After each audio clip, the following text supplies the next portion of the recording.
Once upon a time, there was no music in the world. Think of it. No music at all. Just quiet and noise. Then one day, a wise old owl called all the animals and birds to the edge of the forest. And when they were gathered together, the owl said, "I've heard that up high in the sky there is a sound such as no one has ever heard before. It is a wonderful sound. If one of us could fly up high over the trees, over the mountaintops, over the clouds, up and up and up, if one of us could fly that high, he might hear the sound and remember it and bring it down back to us. Who will do it?" The animals came forward. The lumbering elephant, the roaring lion, the fiery tiger, the gentle kangaroo. Then the little animals, too. The squirrel and the rabbit, the woodchuck and the fox. "We can walk and run and jump," they said, "but we cannot fly. We cannot help you." Then the birds came forward, flapping their wings. Hens and roosters, pigeons and pheasants.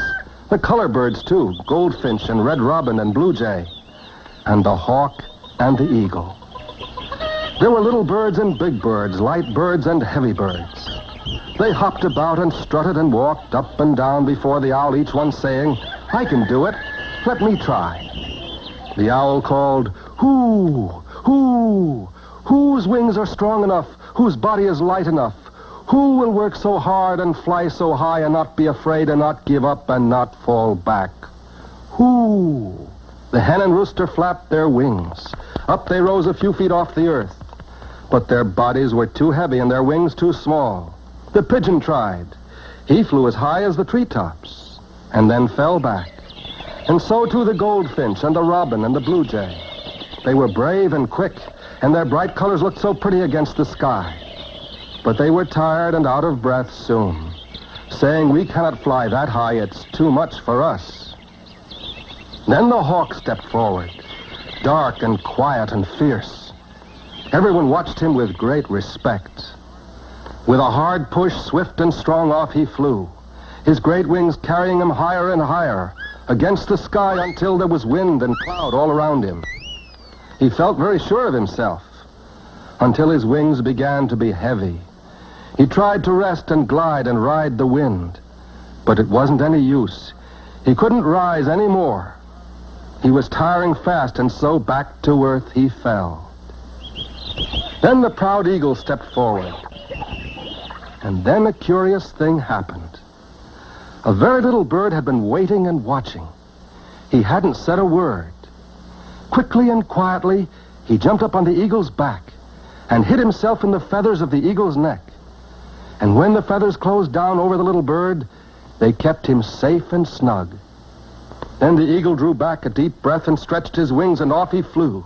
Higher and higher the eagle flew, over the treetops, over the mountains, higher than the clouds, up, up, up, until he was out of sight. And then this king of the birds began to feel how hard it was to draw his breath. His wings were oh so heavy and hard to push. He tried to rest and ride the wind, but it was no use. And then, just as he began to fall back to earth, out of the feathers of the eagle's neck jumped the little bird.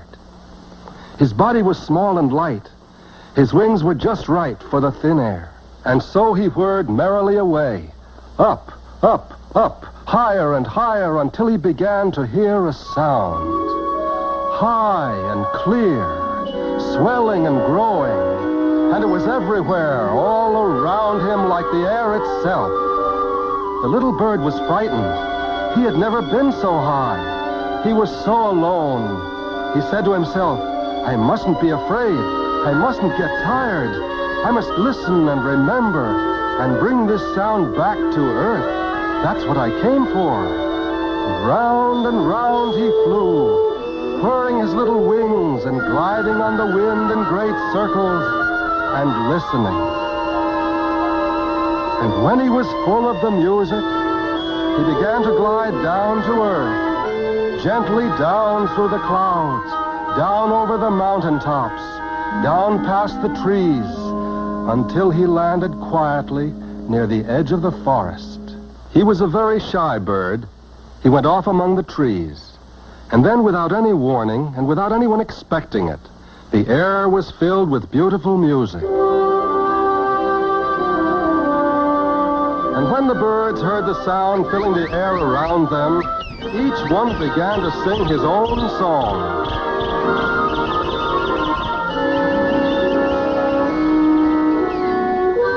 And someday, when you are walking through the forest, you'll hear sweet sounds.